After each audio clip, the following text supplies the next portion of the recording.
상처의 사슬이라는 제목으로 하나님 말씀 나누겠습니다.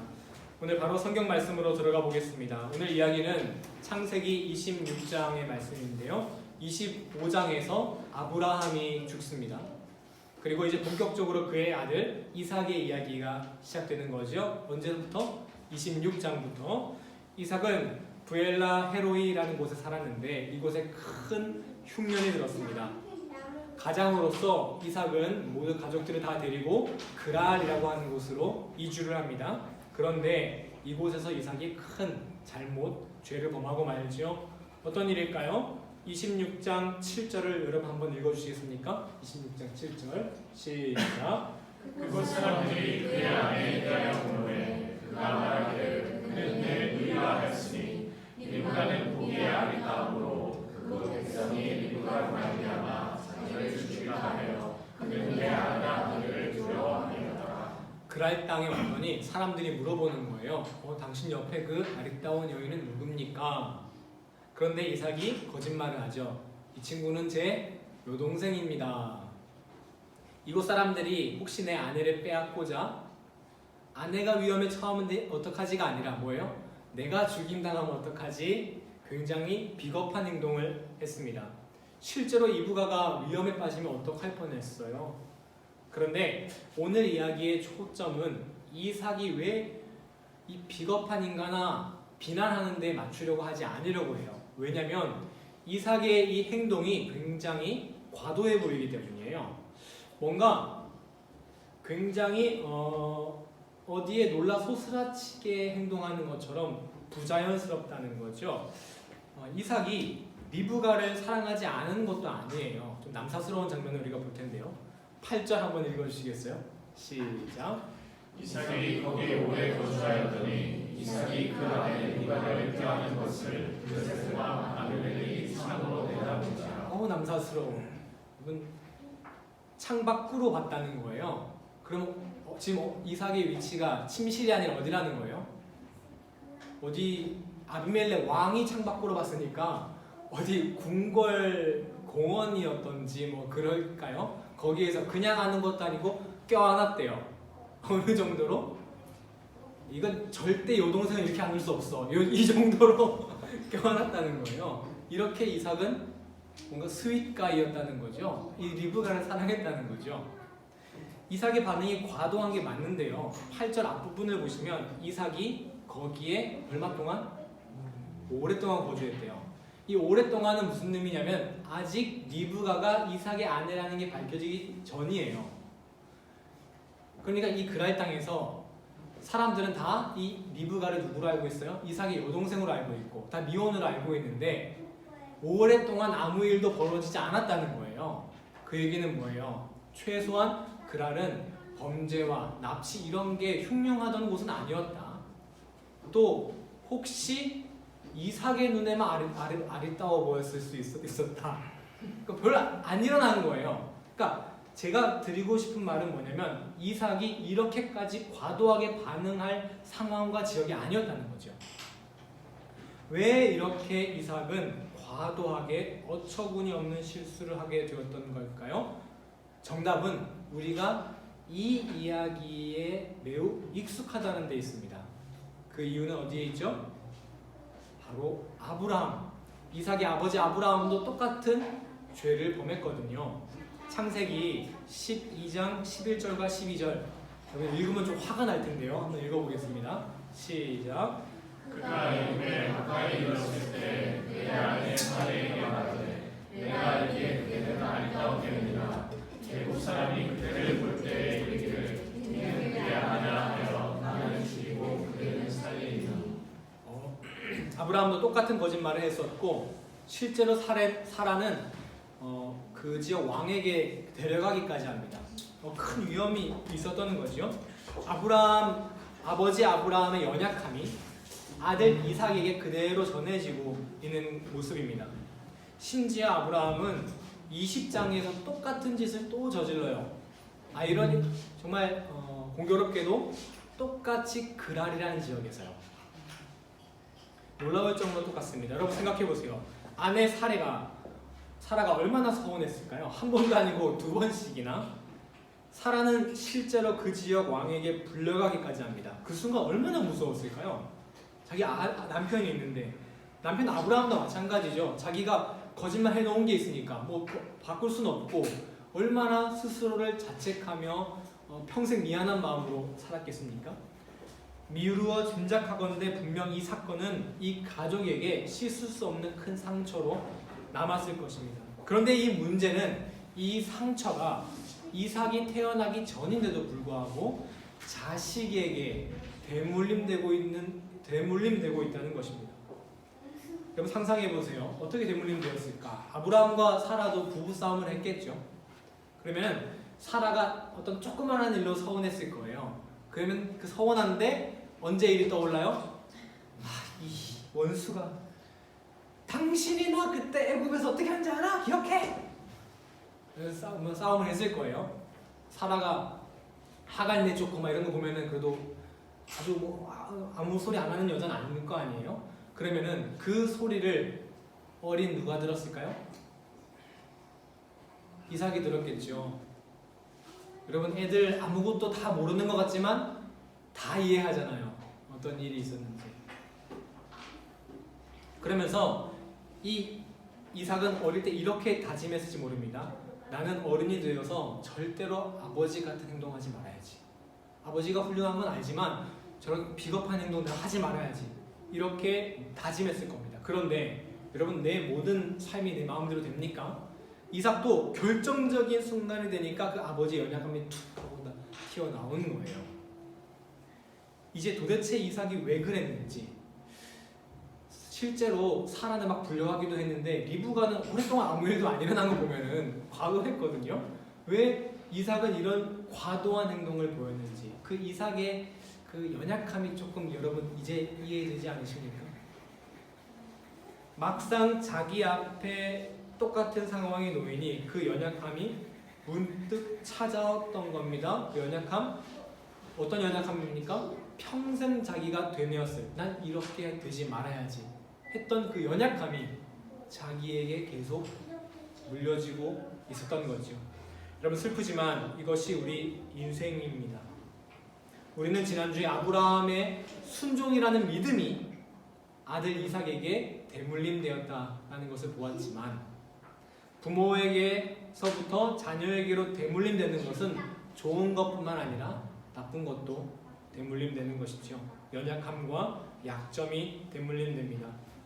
아니 오히려 좋은 점보다는 부정적인 면이 더 쉽고 더 빠르게 대물림되는 것 같습니다.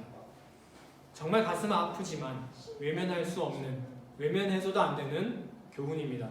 그래서 오늘 설교의 제목이 무엇이죠? 상처의 사슬입니다. 여러분 상처는 사슬같이 되어서 끊어지지 않고 계속 이어진다는 것이죠. 이 슬픈 사실에 대해 하나님께서는 이렇게 경고하셨습니다. 출애굽기 34장 7절인데요. 읽어볼까요? 시작.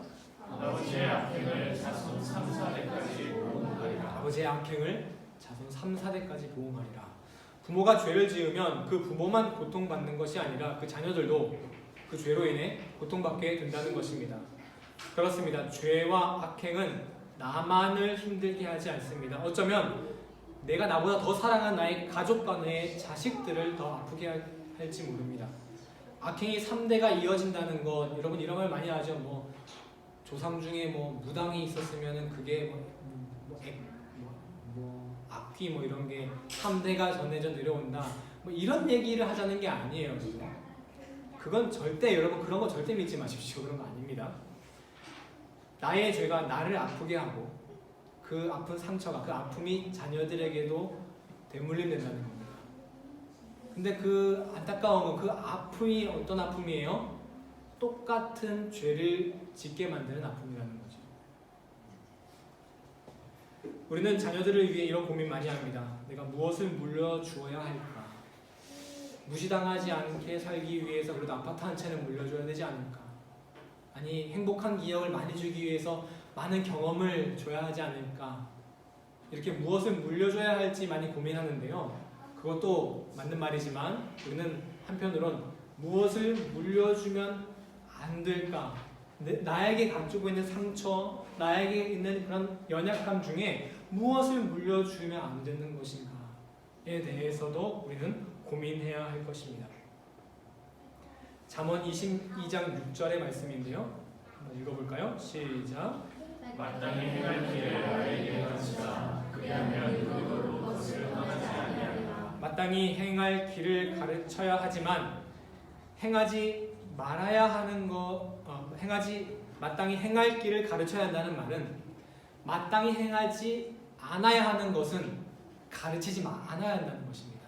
하지만 우리는 마땅히 행하지 않아야 할 것을 나도 모르게 계속 가르치고 있는 것은 아닐까요? 제 여동생의 아들, 조카 이름이 견후입니다. 견후. 이제 1년 8개월쯤 됐는데요. 이번 여름에 가니까 기지도 못했던 애가 이제 막 뛰어다녀요. 여기저기 막 뛰어다니는데 아직 말은 못해요. 아빠 보고도 엄마, 엄마 보고도 엄마, 할머니 보고도 엄마 이 정도였어요. 지금은 좀 말을 잘하는데 제가 가니까 견우한테 삼촌, 삼촌이야, 또 이제 아내한테 외숙모야 이렇게 하지 않았겠습니까? 그런데 이 1년 반밖에 안 된 애기가 그냥 처음 만난 자리에서 삼촌이야 이거 처음 해줬는데 삼촌 어디 있어 이거 많이 하잖아요. 할머니 어디 있어? 그러면 할머니 뭐 할아버지는 많이 봤으니까 이해되는데 처음 들어본 외삼촌, 외숙모란 단어를 외삼촌 어디 있어 하면 딱 가르치고 외숙모 어디 있어 하면 딱 가르치는 거예요. 제 여동생은 됐다! 내 아들 천재다 이렇게 됐는데 뭐 다 그렇죠. 와, 그리고 아이들의 이 습득력이라는 것은 대단하더라고요. 여러분 사실 여기에서 친척들 다 모아놓고 저한테 외숙모 어디 있어 하면 저 사실 어른들도 몰라요. 요즘 외숙모가 누군지. 그렇죠? 근데 견우 1년 6개월밖에 안 된 애가 외숙모 누가 한 번 가르쳐줬는데 이 외숙모라는 단어를 애가 기억한다고 하더라니까요. 그래서 여러분 우리가 지금 예배드리고 있는 이 자리에서 일어나고 있는 행동들 작은 것들 하나하나가 다 너무 소중한 거예요. 왜요? 우리 아이들에게 지금 가르쳐주고 있는 거예요. 물려주고 있는 거예요. 예배는 이렇게 드리는 것이란다. 여러분 아이들은 하나하나 다 습득합니다. 지금 이 자리에 있는 공기, 습도, 온도 어머니가 아멘 할 때 그 입 모양 하나하나 어머니가 은혜 받을 때 그 눈을 감고 묵상하시는 그 표정 하나하나 이게 다 아이들에게 되물려지는 거죠. 그래서 우리가 부족하지만 앞으로도 계속 어린이 함께 찬양하고 예배를 드리려고 합니다. 여러분 보시겠지만 찬양 가사가 어린이 찬양이 아니잖아요. 그렇죠? 우리 어린이가 된 마음을 함께 이 어린이를 위해서 함께 이 예배를 함께 더 아름답게 가꾸어 가주시기를 소망합니다. 여러분 아프게 들리실 수도 있겠지만 가만 돌아보시기 바랍니다. 내가 혹시 자녀들에게 부정적인 생각을 물려주고 있지는 않는가? 어떤 특정한 상황에 닥치면 나도 모르게 부정적으로 판단하게 되고 생각하게 되고 또 평소에는 친절하지만 특정인을 만나면 괜히 비아냥거리는 말을 하게 되고 이런 말들 은연중에 자녀들에게 물려주고 있지는 않습니까? 자녀가 없다면 내 주위와 사람들을 생각해 보십시오.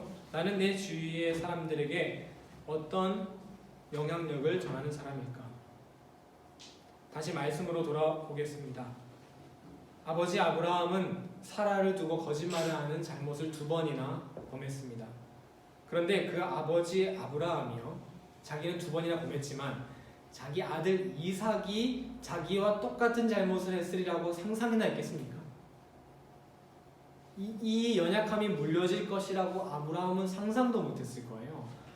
아마 이때 아브라함이 살아있어서 만약에 살아있어서 그 아들의 모습을 보았다면 얼마나 자신의 그 연약함을 후회하고 자책했겠습니까? 그렇습니다. 여러분 나도 나의 부모님께 물려받은 상처가 있습니다. 그래서 설교를 듣는 와중에 혹시 부모님을 원망하시게 된 마음이 들 수도 있었을 것 같아요. 하지만 여러분 용서하십시오. 우리 부모님도 자녀의 용서가 필요한 대상입니다. 여러분 우리 부모님들 세대 하면은 지금보다 훨씬 더 삶이 팍팍하지 않았습니까? 그때 뭐 교육이 어떻고 이런 게 있었습니까? 그냥 살아남는 게 다행인 시절이었잖아요. 그 정도까지는 아니었나요? 하지만 분명한 건 우리가 받은 상처보다 우리의 부모님들 세대는 훨씬 더 많은 상처를 받고 자랐다는 거예요. 그렇다면 지금 내가 이 정도 상처 갖고 있는 건 그 부모님이 정말 이를 악물고 당신들 때에서 상처를 끊어내셨다는 거죠. 그 상처가 끊어졌기 때문에 내가 대물림 받지 않는 거기 때문에 우리는 오히려 그 상처를 끊어주신 부모님께 감사하고, 그리고 내게 온 상처가 있으면 부모님을 용서하시기 바랍니다. 하지만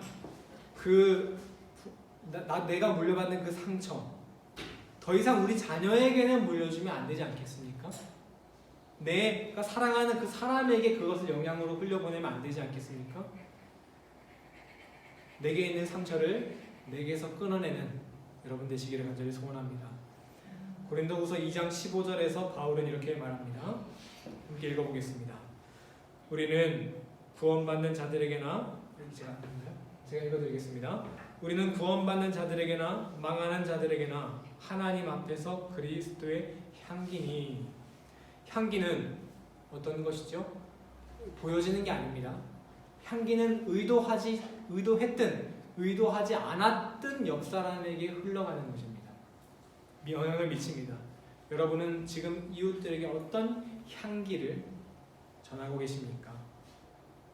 상처의 사슬을 끊어내시고 아름다운 그리스도의 향기를 전해주시는 여러분 나 되시기를 예수님의 이름으로 간절히 축원합니다. 아멘. 우리 함께